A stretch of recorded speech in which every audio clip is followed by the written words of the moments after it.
Assalamualaikum warahmatullahi wabarakatuh.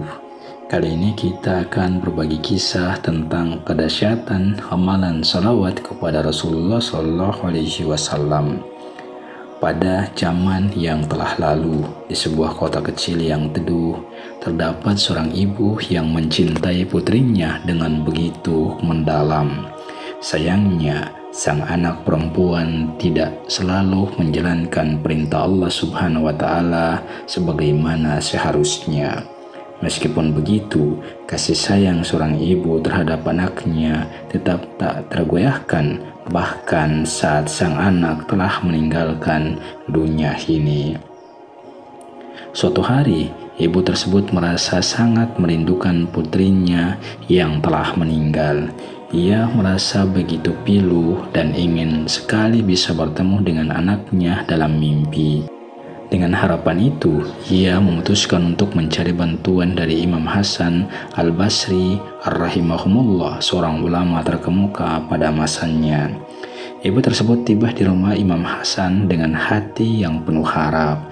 Ia menceritakan keinginannya untuk bertemu putrinya dalam mimpi. Imam Hasan dengan bijak memberikan solusi yang penuh makna. Beliau menyarankan sang ibu untuk beribadah dengan sungguh-sungguh, khususnya dalam membaca salawat atas Nabi Muhammad SAW. Sholatlah 4 rakaat setelah Isya. Pada setiap rakaatnya, bacalah surat At-Takatsur 1 kali setelah membaca surat Al-Fatihah. Setelah selesai sholat, berbaringlah miring sambil membaca sholawat atas Nabi hingga tertidur. Begitu kata Imam Hasan. Dengan tekun, wanita tersebut mengikuti petunjuk Imam Hasan. Ia menjalankan ibadah tersebut setiap malam dengan hati yang penuh keikhlasan. Hasilnya, akhirnya ia mendapatkan apa yang begitu lama diimpikannya, melihat putrinya dalam mimpi. Namun, apa yang ia saksikan dalam mimpi itu sungguhlah mengejutkan. Di dalam mimpinya, ia melihat putrinya dalam kondisi yang sangat buruk. Putrinya tengah menjalani siksa kubur yang mengerikan. Tubuhnya dirantai dan dibelenggu, menderita dalam kegelapan yang menakutkan, menghancurkan hati ibu tersebut. Ia tahu bahwa ia harus segera mencari bantuan untuk putrinya yang berada dalam penderitaan. Dengan hati yang berat, ia kembali menemui Imam Hasan dan menceritakan apa yang ia saksikan dalam mimpinya. "Syekh, apa yang harus saya lakukan?" tanyanya dengan nada yang penuh kecemasan. Mendengar ceritanya, raut muka Imam Hasan menjadi muram karena sedih. Beliau kemudian memberikan nasihat yang sangat berarti, "Bersedekahlah untuknya." Tanpa ragu, wanita itu menjalankan saran Imam Hasan. Ia bersedekah dengan tulus, berharap agar putrinya mendapatkan bantuan dari penderitaannya di alam kubur. Hingga suatu malam yang tak terlupakan, Imam Hasan merasa seolah-olah ia berada dalam taman-taman surga yang dijanjikan oleh Allah Subhanahu wa Ta'ala. Di taman itu ada singgasana yang begitu indah, dan di atasnya duduk seorang gadis cantik yang memancarkan cahaya yang tak terlukiskan dengan kata-kata. Gadis itu tersenyum lembut dan menyapa Imam Hasan. "Apakah Anda mengenaliku?" Imam Hasan yang tak bisa menyembunyikan kebingungannya menjawab, "Tidak, aku tidak mengenalimu." Gadis itu kemudian berkata dengan lembut, "Aku adalah putri dari wanita yang datang kepadamu." Imam Hasan terkejut. Ia tak bisa memahami bagaimana putri itu bisa berada dalam keadaan yang begitu indah di surga setelah menderita siksa kubur yang mengerikan seperti yang diceritakan oleh ibunya. "Lalu, berkat apa kau bisa memperoleh karunia ini?" tanya Imam Hasan dengan nada penasaran. Gadis itu kemudian mulai bercerita. Ia menjelaskan bahwa dahulu ada 70.000 jiwa yang menderita dalam siksa kubur bersamanya. Mereka tengah dalam kegelapan dan penderitaan yang tak terbayangkan. "Dulu kami yang menjalani siksaan itu ada 70.000 jiwa. Suatu hari, seorang hamba yang soleh melewati kuburan kami, lalu membaca salawat atas Nabi Muhammad SAW 1 kali dan menjadikan pahalanya untuk kami." Cerita gadis itu dengan suara yang penuh kebahagiaan.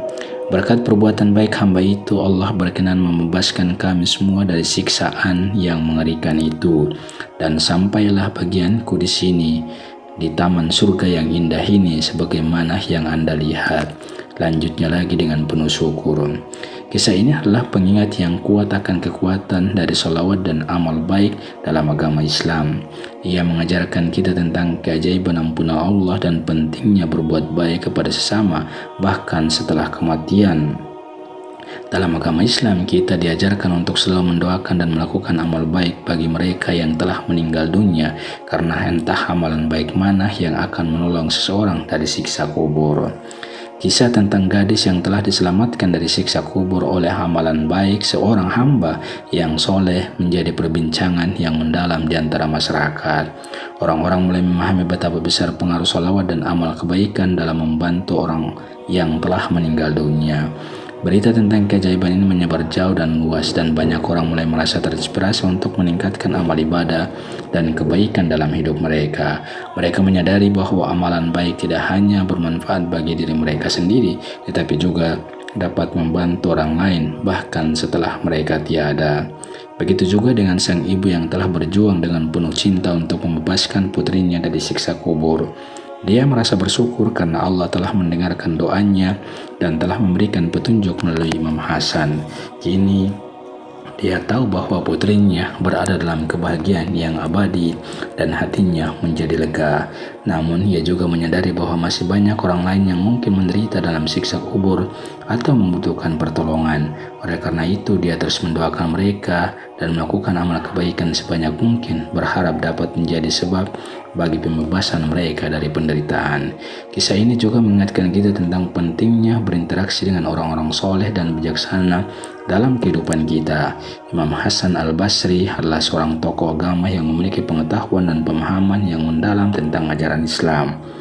Dia tidak hanya memberikan petunjuk kepada wanita tersebut, tapi juga memahami pentingnya doa, sholawat, dan amal baik dalam memperoleh rahmat Allah Subhanahu wa Ta'ala. Kisah ini juga mengajarkan kita untuk selalu berbuat baik kepada sesama, bahkan jika mereka telah meninggal dunia. Amalan baik yang kita lakukan dapat menjadi sumber pahala bagi mereka di alam kubur, dan ini adalah salah satu cara kita dapat membantu mereka dalam perjalanan mereka ke akhirat. Dengan demikian, kisah ini menginspirasi kita untuk menjalani kehidupan yang penuh kasih sayang, kebaikan, dan keimanan. Kita diingatkan untuk tidak hanya peduli terhadap kebahagiaan kita sendiri, tetapi juga terhadap kebahagiaan dan kesejahteraan orang lain, bahkan setelah mereka tiada. Semoga kisah ini menjadi sumber inspirasi bagi kita semua untuk terus berbuat baik dalam hidup kita sehari-hari. Demikian, semoga bermanfaat. Amin ya rabbal alamin.